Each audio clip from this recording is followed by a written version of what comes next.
Just before we talk about what I want us to talk about, I want to tell you something about life. And that most of the people will always sponsor your funeral. Few people sponsor your dreams. And now, most of the people normally market our failures. Always know your circle and be wise.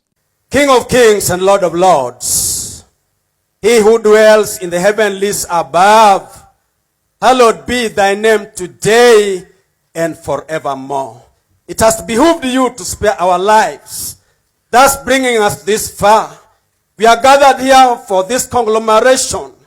We want to commit His Excellency, the President, into your hands. As you bless him, I pray that you are going to bless this county, the county of endless potential. So, Father, as we begin, we invoke your presence in our midst.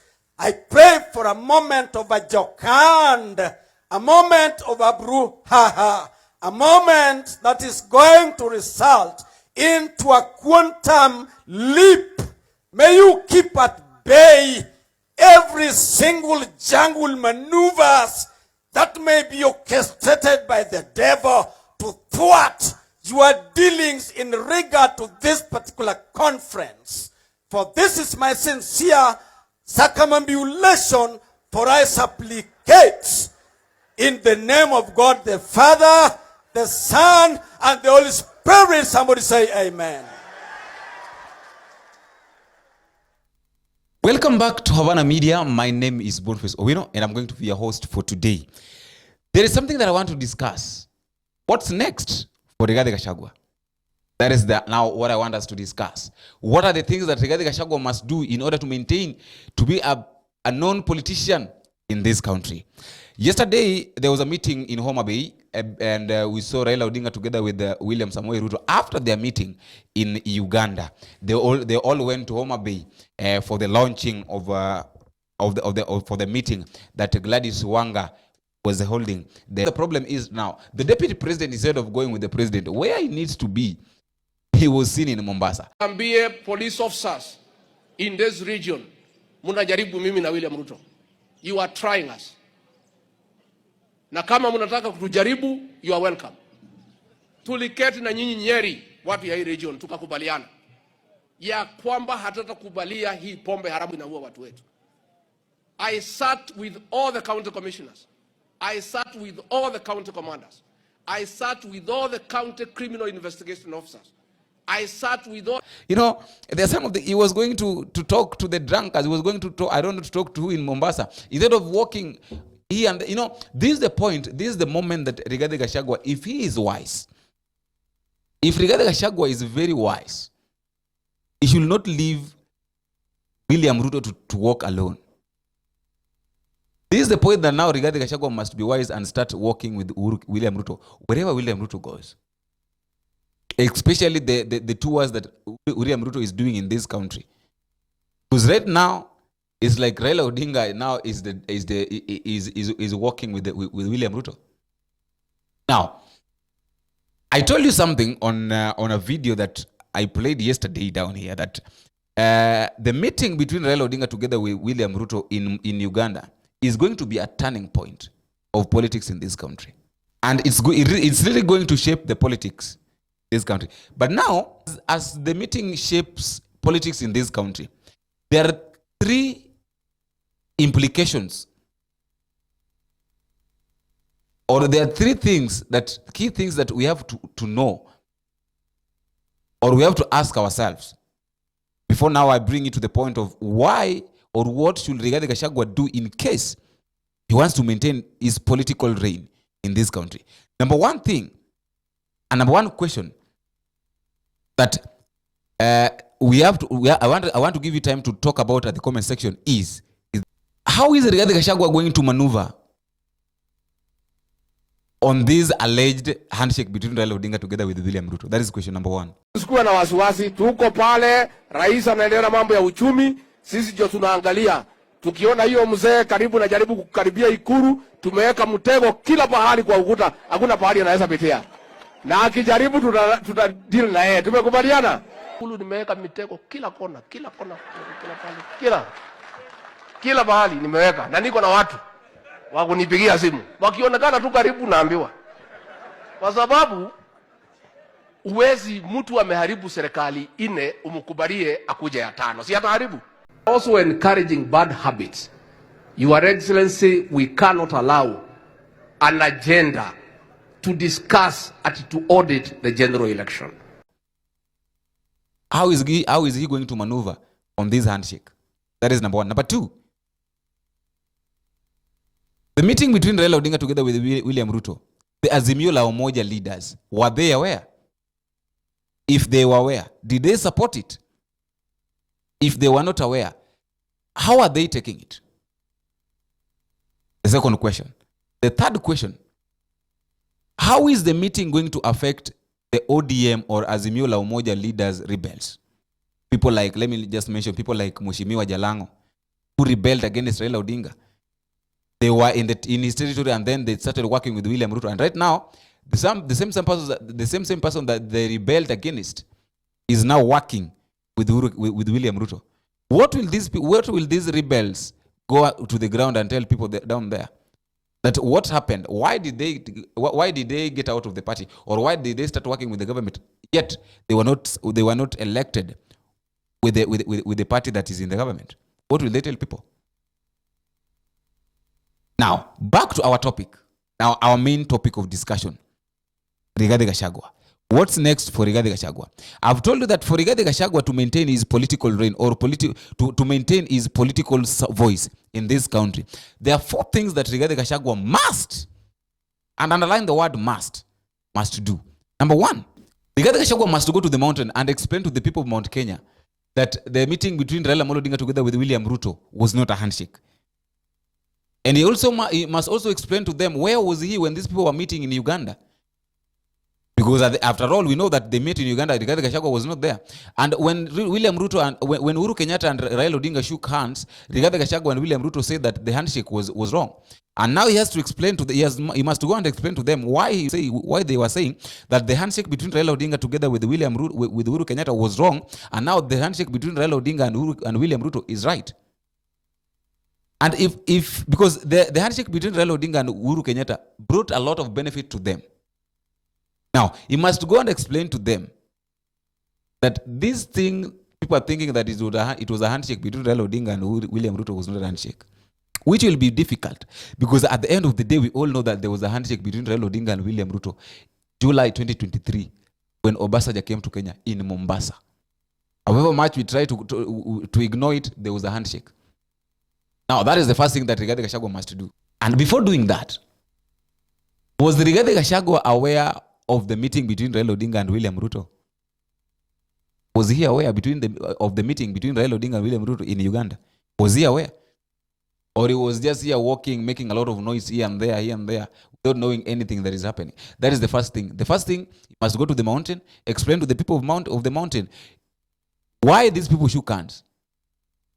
And if it is not a handshake, he must explain to them what it is. The second thing, why he also made sure that Musalia Mudavadi become a member of NCS. You know, there are some of the things that we have to understand. Rigathi Gachagua could have not done all these things. Rigathi Gachagua was always against this, because he was saying that sisi ndo tumezoesha watu, you know, we are giving them too much room, we are giving them too much authority. Tunawapa, yani we are giving them too much time to do what they want to do. So all that, these are the things that William Ruto looked at. Na kaamua kwamba okay, this guy kuna kitu bado haelewi kwa politics.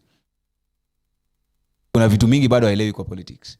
Now that is the second, he must embrace the arrangement between Raila and William Ruto.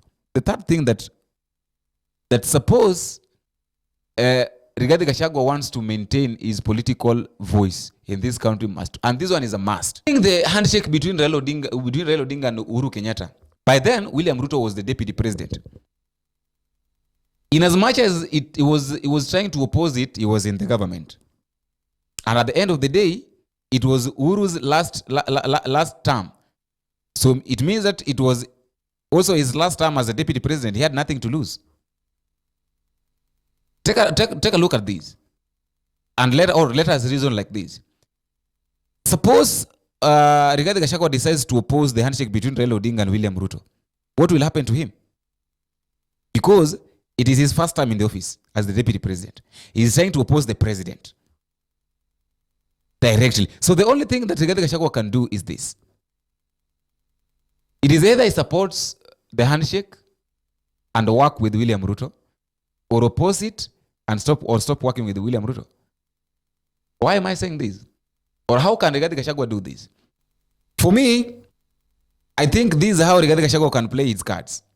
He can say that, okay, after all, I've been betrayed. Nimechezwa. So what I can do, what I have to do, or what I have to work on is, let me find a way of winning the kingpinship of Mount Kenya. And by that, I will have a say. When I become the kingpin of Mount Kenya, I can be able to either stand or go to run as the president, or I can also have a voice of supporting someone who will run against William Ruto, because people of Mount Kenya do not want William Ruto. And that is why I think he's bringing in Raila Odinga, because he knows very well that Raila Odinga has a voice. So that is the only way. That is the way. The third way is Rigathi Gachagua can decide and win the kingpinship of Mount Kenya. After winning that, he can also now he can have a say to the people of Mount Kenya. He can give them direction. He can tell them, now let us support this guy. Now let us look at this way. Suppose Raila Odinga decides to support William Ruto for his bid in 2027. In which we don't know whether it will happen or not. If he decides to support him, there are some of the Azimio la Umoja people who do not want William Ruto. They will rebel. So if these people rebel, automatically the people of Mount Kenya will split. So after Rigathi Gachagua have become the kingpin, what he will do is very simple. After he has become the kingpin, he will give these people direction that now it is either we support this guy or you elect me. If you don't want to elect me, let us support this guy. Now I'm talking about the Azimio la Umoja rebel. With the support of William, he must embrace this political arrangement between Raila Odinga with William Ruto. The second thing, he must accept and embrace this political arrangement between Raila Odinga and William Ruto, if at all he wants to still maintain his position, or if at all he wants to work with William Ruto in the next government, which I don't know if it will be possible. Now, let us look at this. This is the question that I'm throwing to you, and I think I'll answer you, but now you also give me your answer. Why do you think William Samoei Ruto decided to appoint Musalia Mudavadi to be the Minister of Foreign Affairs instead of Alfred Mutua? This is my reason.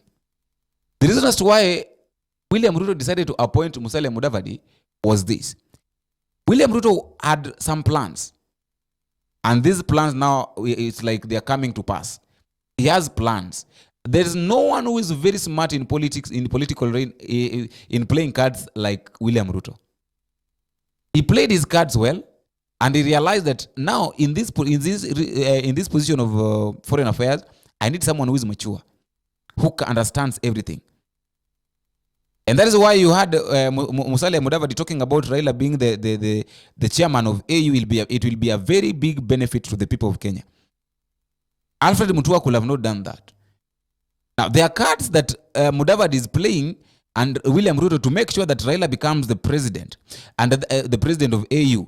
And now, Ruto, with the support of Uhuru Kenyatta together with Rigathi Gachagua, William Ruto cannot get anything in Mount Kenya.